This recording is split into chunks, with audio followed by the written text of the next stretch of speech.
Hey guys, welcome back to my channel where I'll be doing another episode recap for today's Days of Our Lives, October 30th, 2024.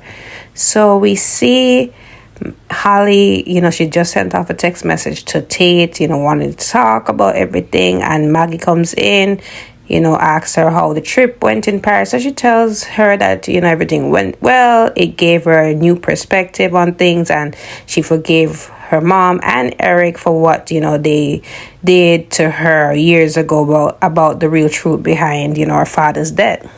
So Maggie's happy about that because she said, holding on to things, it doesn't do you any well. And that's really true in life. If you hold on to resentment and unforgiveness in your heart, it doesn't do you well in the long run. It messes up things for you and not the person itself.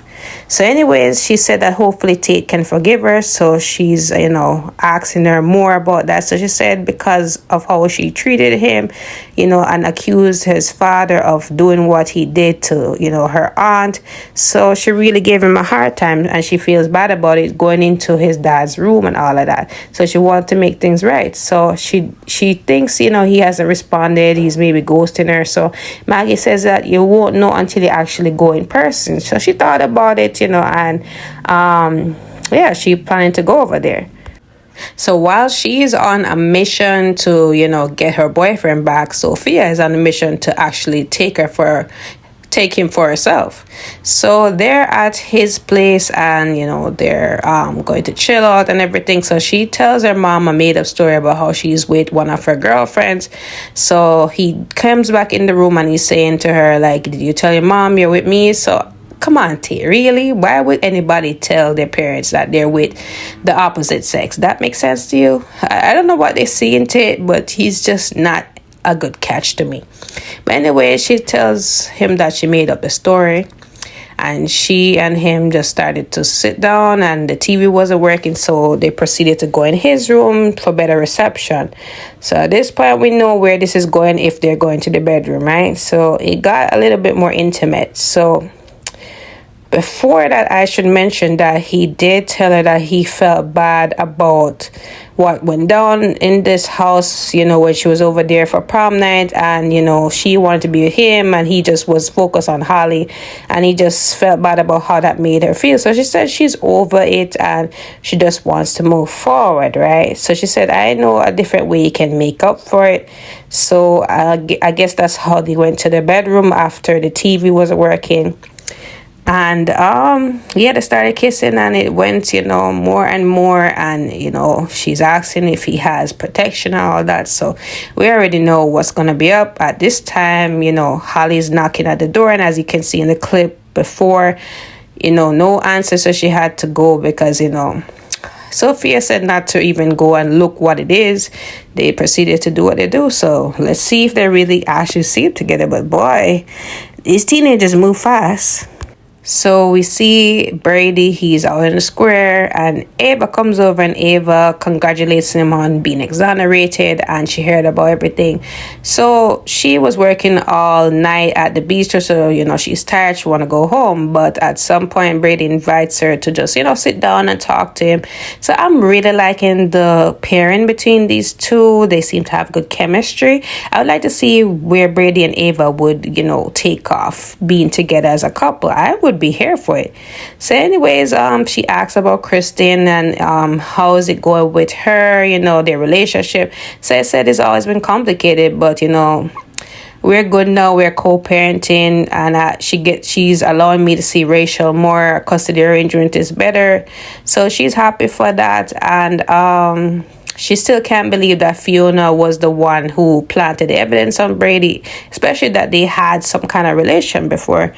So he said that, it's really hard to believe, especially that she also pushed Sarah down the stairs as well. So, turns out she wasn't a great person after all. But let's move forward, right? So Chad, we're coming back from yesterday's episode, right? Where Chad goes over to the station to speak with Kat, right? Fake Abigail. So he just want to know one question. you're not the real Abigail, so where is my wife's body? Like, you owe me that, at least after all that you put me through, right? So she's, trying to say that she doesn't know where the body is, and he doesn't buy it at all.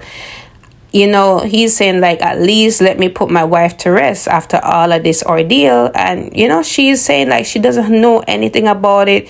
She understands his frustration and she apologizes yet again, but she really doesn't know anything. So he's just frustrated, and she's, has the gall to ask him, hey, I need to know if my mom is alive or not. So Chad just looks at her and just, remains silent and just walks out, and she started to cry. What can you expect from him at this point, girl? Like, he's furious with you. Every part of this plan.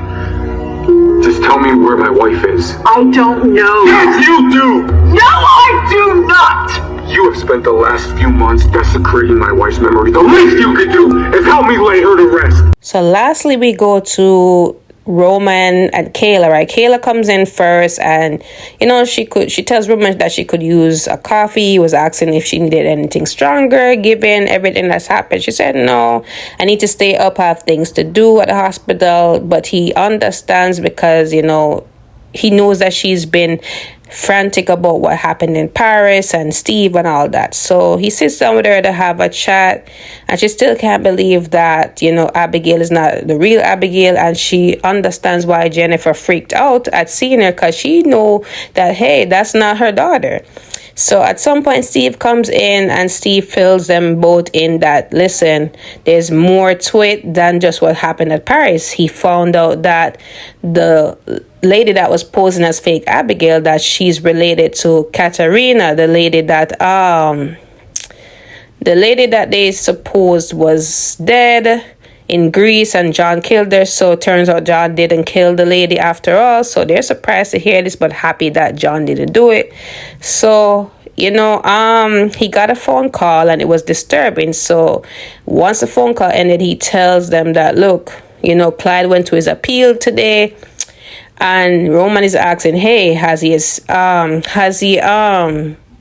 won his appeal? So he said, no, it's not like that. The criminal escaped. So Clyde Weston escaped. So no telling what he's going to do, if he's going to unleash vengeance on the Green siblings, or he's going to go after Chad himself, or do something to their mother. So let's see what happens with Clyde being on the loose yet again. So I'll leave a clip with you guys of what happened. Don't forget to like, follow, subscribe. I will see you guys tomorrow. His appeal. Don't tell me that he won his appeal. They didn't let him go, did they? No. He escaped.